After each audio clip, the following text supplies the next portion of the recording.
So yun na nga guys, ano, talagang binabanatan tayo maigi ng daga, oh. Ayan, so dalawang inakay na rito ang nadadali ng daga, ubos. Labas yung natira na lang sa kanya, yung balon-balunan na lang, tsaka pakpak, tsaka paa. Ayan, nandiyan pa yung sing-sing, oh.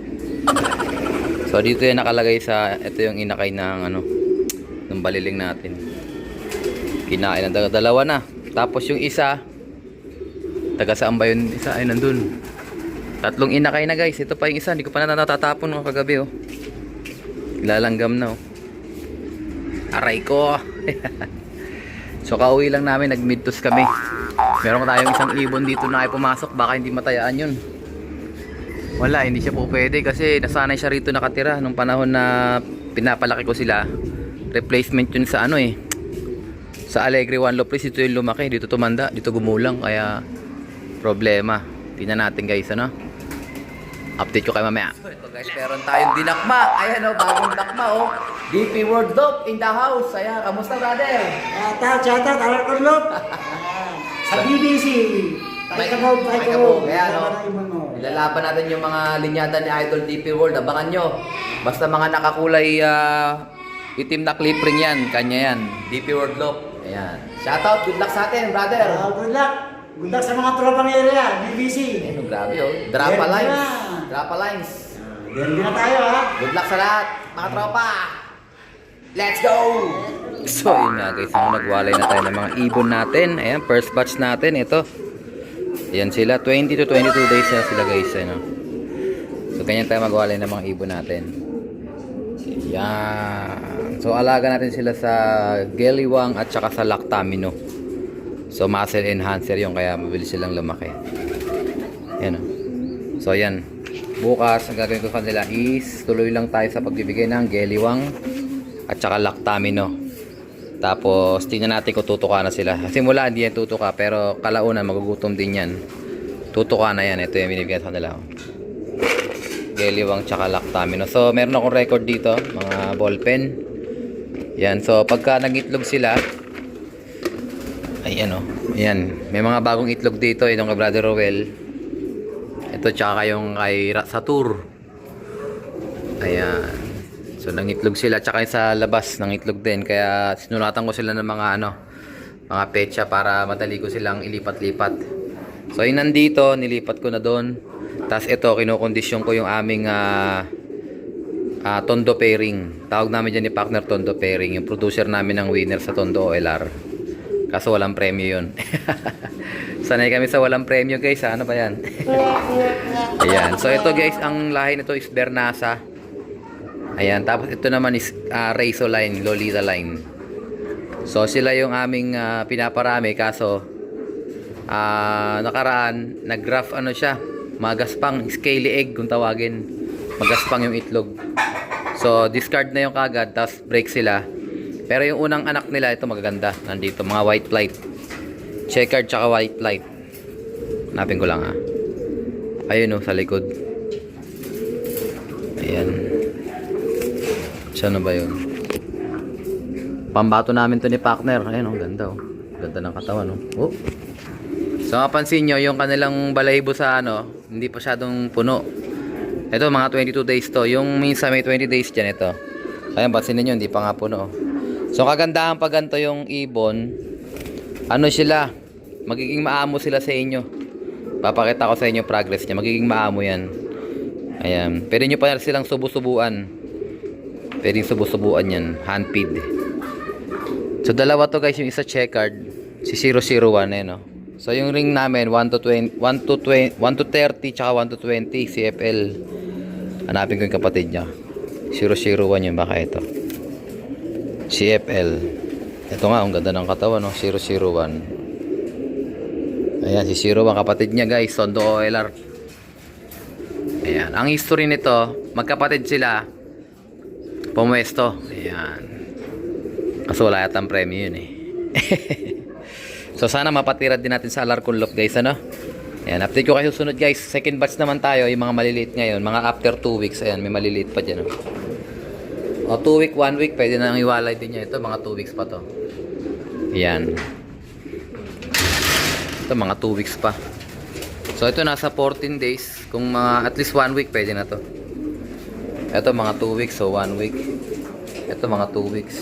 So 3 weeks lang kasi tayo, nagwawalay na tayo. 20 days, nagwawalay na tayo. Kumbaga sa ano maga tayo magwalay para makita natin kung sino yung malalakas lang. So pagka humina sila hindi kumain, alam nyo na, palit ibon.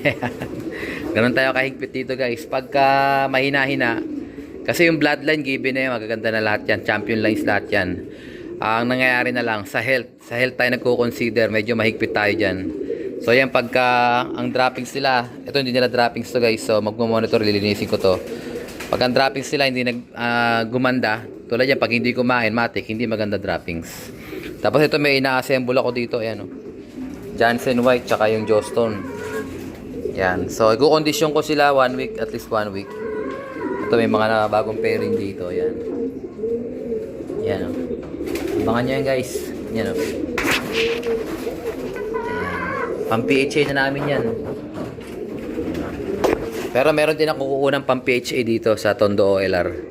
Tsaka dito kay Alphonse. Kukunan ko rin to ng pang PHA. Okay guys let's go! Ito guys, just a little video. Ayan, sa nag-request nito. Ayan, so marami kasi tayong binibenta mga vaccine dito sa Alarcolop. So gawan ko doon ng video kung para saan at kung paano gamitin. So ito guys, matagal ko nang binibenta tong bali meron tayong 4 na klase dito, matagal ko nang binibenta to. So siyempre unahin ko yung ating ginagamit. So simula start, ito pa lang ang ginagamit kong vaccine, 4-in-1 vaccine. So sa mga tatanong kung anong brand siya, wala siyang brand. Ayun, mapapansin nyo sa kanya, nakalagay lang sa kanya is made in Hungary 4-in-1 vaccine. Okay, so local lang to guys, na inatag doon, yung nire-repack. So malaking bote to, siguro di nila mabasa. Ayan nire-repack na nila sa boteng maliliit. Ayan 4-in-1 vaccine, 0.5 ml. So ito yung particular kong ginagamit. Ayan, matagal ko nang ginagamit to. Hindi pa ako nakasubok ng ibang vaccine maliban dyan. So ito binibenta ko ng 2,000 pesos. 50 shots siya. 0.5 ml per pigeon. Inject subcutaneously. Ano ba ibig sabihin yan? So sa balat lang yan, subcutaneously. Okay, sa ilalim lang ng balat, hindi pwede sa laman, hindi intramuscular. Ayan, sa ilalim lang ng balat. At the loose skin on the upper right side of the neck. So may video na ako nito kung paano ko ito ginagawa. Panoorin nyo lang dun sa mga nauna ko pang video. Ayan, so ito yung priority ko. Ito yung ating ginagamit. So ito naman medyo mas complex. Mas mahal, ibig sabihin hindi complex, mas mahal. Ayan. Hiprabiar. Ito ang tama lang nito, ayan, is for paramyxovirus lang. So ito 4-in-1, alam nyo na. Bakit 4-in-1? Marami siya. For PMB, adeno, salmonella, bronchitis. So ito naman, Hiprabiar for paramyxo lang, for PMB lang. Yan. So ito is 2,600, 50 shots, 0.2 per bird. Ayan Tapos ito naman yung sumunod, ito yung paramyxo P201. So siyempre nakalagay na rin paramyxo, so pang PMB lang din siya. So ito naman 0.2 per bird. Ayan, parehas lang sila nitong Hiprabiar. Pero ito naman is 950 pesos. Pangmasa lang din to. Ito mapapansin nyo, maliliit din siya. Ano lang din to, repack din to. Nire-repack lang din. Ayan Nilalagay lang siya sa maliit na bote. So wala din siyang brand. Ang pinakapangalan lang niya is P201. Wala siyang brand. Unlike ito, Hiprabiar AP. Yan yung kanyang pinakapangalan. Ang pinaka-vaccine niya para mix sa PPMB. Ito. Wala din siyang brand guys. P201 para mixo. Tapos ito naman yung huli. Ito yung ginagamit na Idol X Machina. Live Newcastle Disease Virus Vaccine. So ito NCD. Yung Newcastle Disease. So pang manok to, pang poultry, lahat na may lumilipad na pwedeng tamaan ng Newcastle Disease. So pag tinanong nyo ako kung pwede ba to sa baliling, hindi ko kayo masasagot. Pero ito yung ginagamit ni Idol X Machina. So hindi siya tinatamaan ng baliling. So ang nakalagay kasi Newcastle Disease, NCD. So yung Newcastle Disease, pagka ni-research nyo yan, cause din yan ng mga yung mga sakit na yung buwabaliling. So pag ginamitan nyo na to, makakontra nyo na yung pagkabaliling. Pero maraming strain kasi ng baliling So kahit na nakapag gano'n na kayo ng ganito, minsan tatamaan pa rin. Okay yan, good luck sa lahat mga tropa. Ayan, sana naintindihan nyo yung aking explanation. Yan, available sa Larcolop. So, hindi to pwede sa Shopee, Lazada, no? Kasi nga, kailangan ng yellow pagka ipapadala. Okay, PM lang mga tropa to avail. 850 naman to. So, maririnig nyo sa loob, meron siyang para mga pellets sa loob. Yun yung vaccine. Tapos may kasama pa siyang kulay blue. Doon nyo siya tutunawin para maipatak nyo sa mga mata at saka ilong. Okay, round up tayo. Clone 30, 850. P201, 950.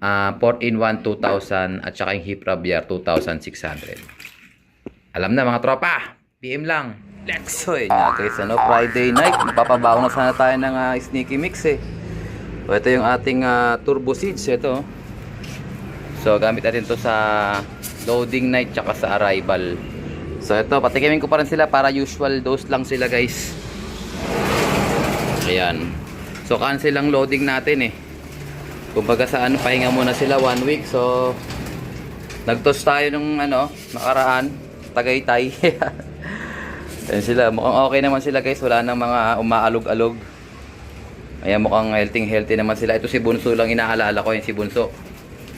Hindi pa rin siya tapos maglugon. Pero unti-unti kumikinis na siya. So, sana by next week, yung mga balahibo niya is magtuwiran na. Ito yung may alog-alog natin guys, yung mabait na ibon na yan. Pero ngayon, okay naman na siya. Ayan, binibigyan ko siya ng Basra Hair Bacure. Mapapansin ko wala na masyadong alog niya. Dalawa silang may alog-alog dyan, ito. Pero umuwi na sila ng Plaridel, kaya tingin ko okay na sila. So, pabor pa rin sa atin yung delayed na 1 week kasi yun nga, makakapag-condition pa tayo ng mga ibon. Ito yung kay Brother Bernie, inabot ng lugon, no? At Bernie, inabot ng lugon sa liig. Pero tingin ko, okay lang yan. Wag lang sa pakpak sa katawan.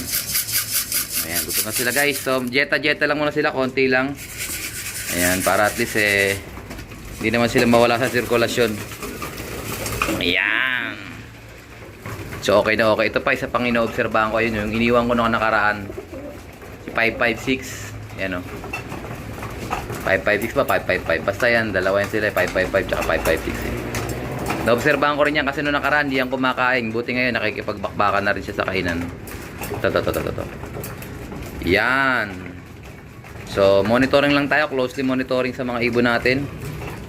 Ayan. So, yung isa nating ibon, binaba ko na. Si 643. Sold na siya guys. Sa mga nag-PPM. Patensya na kayo. Ayan. Lahi nung yon ni Pulsive Satur. Cross Colson SBR. Ayan, lahi ng mga champion. Lahi ng Satur line natin. Ayan sila. 11 overall tsaka 16 overall yun. Dalawang sunod na season. Summer tsaka North. Ayan. Sana umuwi pa si Satur guys, no? Para at least may tuloy natin yung kanyang lahi dito sa Larcolop. So, I think dito na tatapusin ang ating video for today. At syempre, kung di ka pa nakasubscribe, isubscribe mo na yan.